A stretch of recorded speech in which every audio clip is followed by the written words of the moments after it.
Hello and welcome to Natna News Stream, where we bring you the news that matters, from breaking stories to in-depth reports, keeping you informed and connected to the truth. These are today's headlines.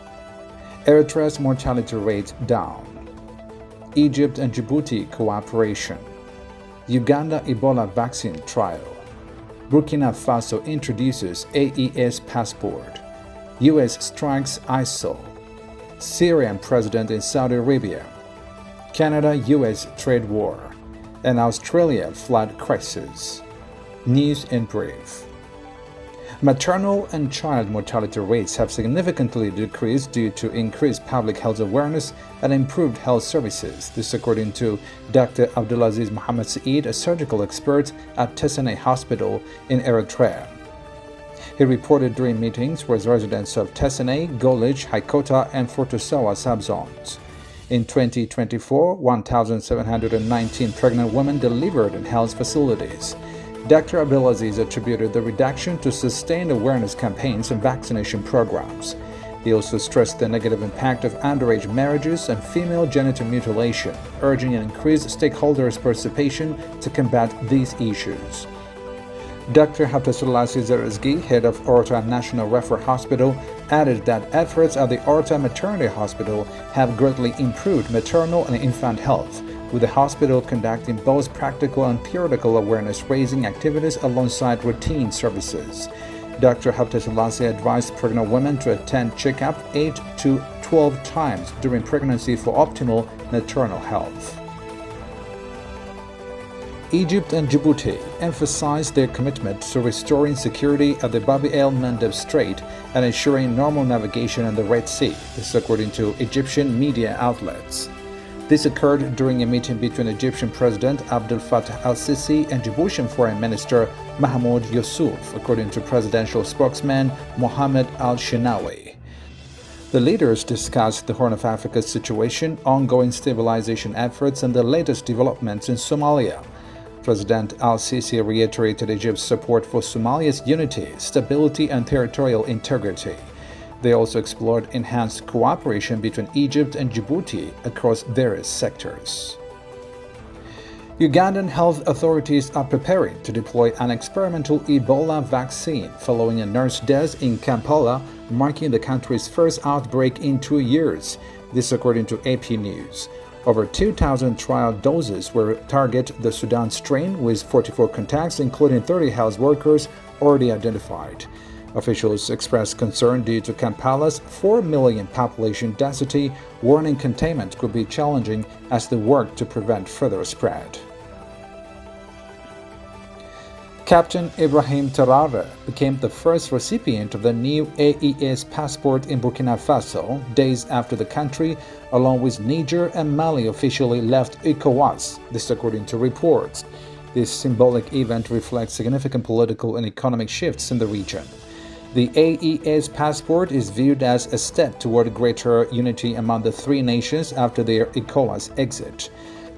Locals in Ouagadougou express hope that the AES passport will counter misinformation about the region and showcase their capabilities.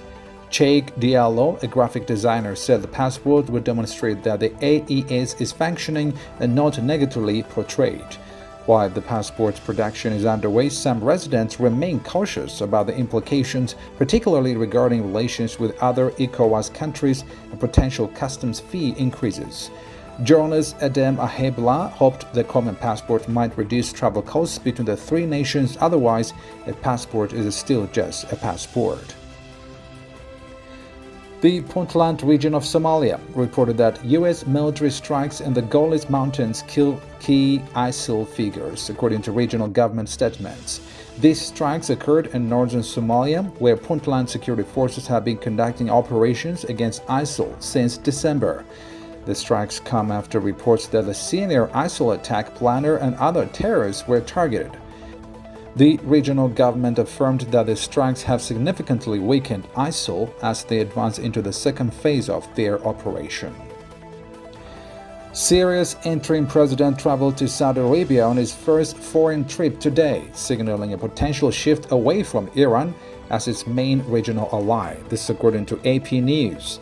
Ahmad al-Shahara, accompanied by his foreign minister, arrived in Riyadh on a Saudi jet. Al-Shahara met with Saudi Crown Prince Mohammed bin Salman at the Yamaha Palace. The Saudi press agency reported that their discussions focused on supporting Syria's security and stability. Al-Shahara stated they aimed to increase communication and cooperation in all areas, particularly humanitarian and economic ones. This visit marks a notable development after years of Saudi support for groups opposed to the Syrian government. Canada announced retaliatory tariffs against the U.S. today, escalating trade tensions according to various reports. Prime Minister Justin Trudeau introduced 25% tariffs on 115 billion Canadian dollars worth of American goods, matching the U.S. tariffs on Canadian and Mexican imports. Trudeau stated he would stand up for Canadians but warned of consequences for both countries. The tariffs target a wide range of products from beer and wine to household appliances and sporting goods. Economists warned that these tariffs could lead to price increases for consumers. One woman died and thousands evacuated their homes due to severe flooding in northern Queensland, Australia, according to local authorities. They warned of life-threatening conditions with floodwaters expected to reach second-story levels. Over 700 millimeters of rain fell in parts of North Queensland in 24 hours, and meteorologists forecast continued record rainfall. Premier David Christofouli described the condition as unprecedented. Thousands in Townsville were told to evacuate while rescue efforts are hampered by road closures. Well, that concludes today's edition of Natna News Stream. Please don't forget to like, share, and subscribe for more updates. Thank you for watching, and goodbye.